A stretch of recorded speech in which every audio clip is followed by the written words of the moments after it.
নমস্কার।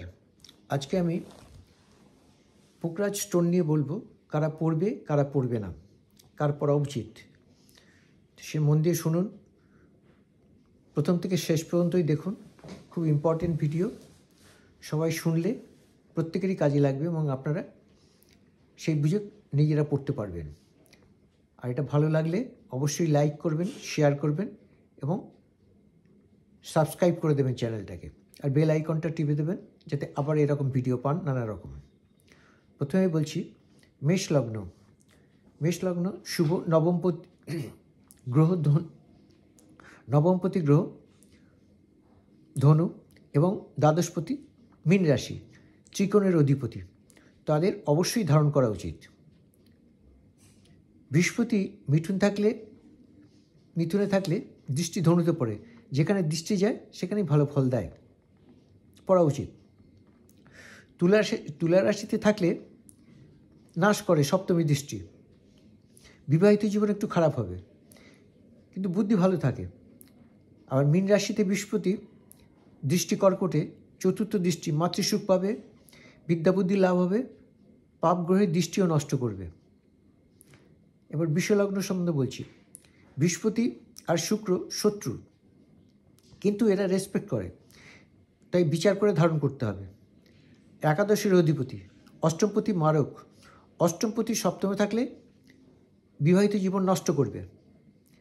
আবার একাদশপতি আমদানির অধিপতি, দ্বাদশে গেলে ক্ষতি হয়ে যাবে। বৃষ্টিকে বসে থাকলে দৃষ্টি মিনে, সুতরাং আমদানি ভালো একাদশে।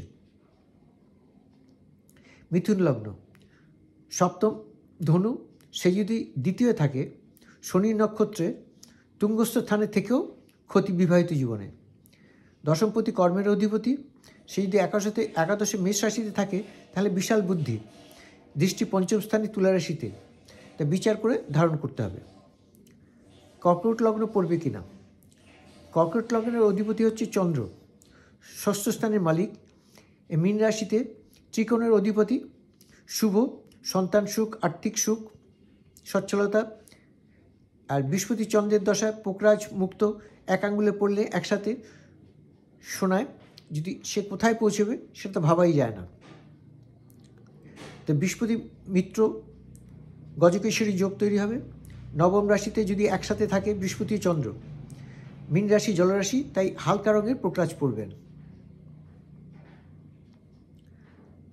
আচ্ছা, এবার কর্কটে গেলে সিংহ লগ্ন বলছি। অধিপতি রবি, শুধু লাভবানই হবে না, কল্যাণমূলক হবে। পঞ্চমে ধনু, অষ্টম মীন রাশি। বৃহস্পতি ভীষণ কার্যকারী গ্রহ, পঞ্চপতি পাওয়ারফুল, কিন্তু ষষ্ঠে গেলে বিদ্যা ডাউন হয়ে যায়। অবশ্যই পোকরাজ ও প্রবাল দিয়ে ভালো রেজাল্ট করবে। যদি অষ্টম স্থানে বৃহস্পতি, এখানে মারক নয়, এই অষ্টম স্থান বিশাল জায়গায় নিয়ে যাবে যদি মীন রাশিতে বসে থাকে। চাকরি খুঁজলে চাকরি পেয়ে যাবে।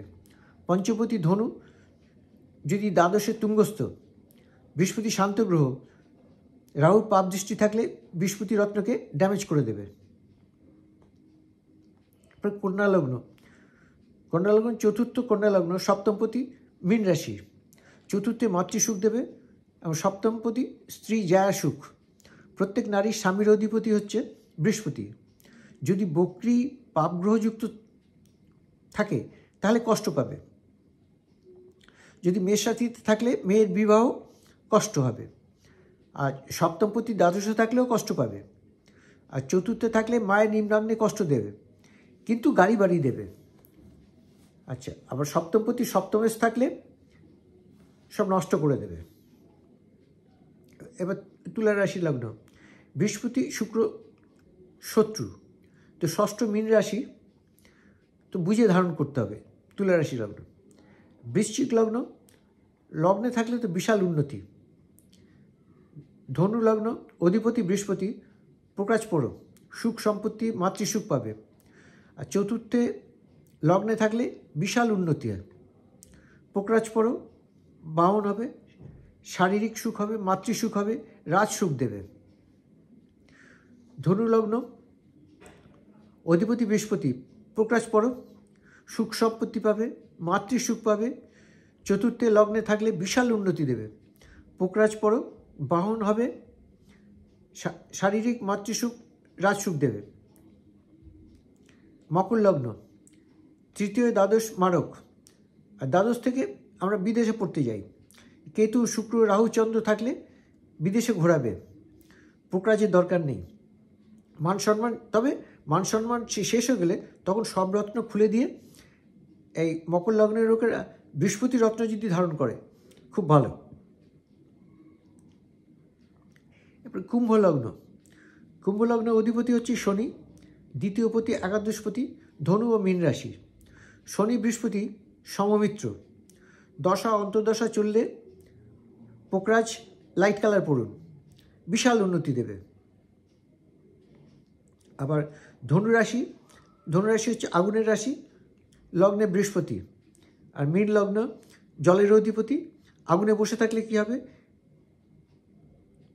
মীন রাশি সর্বদা পোকরাজ পড়বেই, মীন রাশি লগ্ন। আজকে মোটামুটি সব রাশি লগ্নগুলোকে বললাম কারা কারা পোকরাজ পড়বে, আর তবু নিজেরটা আরেকবার দেখে নেবেন। না পড়তে পারেন, পোকরাজ যা যা বললাম যাদের আছে তারা পড়তে পারেন, কোনো অসুবিধা, ভালো রেজাল্ট পাবেন। আর যদি ভিডিওটা ভালো লাগে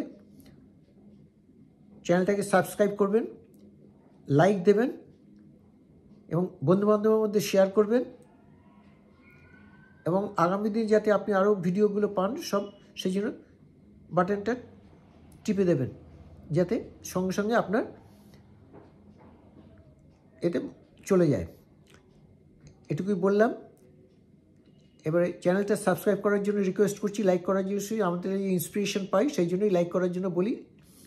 আর সাবস্ক্রাইব করে দিন যাতে আপনারা বারবার আমার ভিডিওগুলো ইজিলি দেখতে পান। নমস্কার।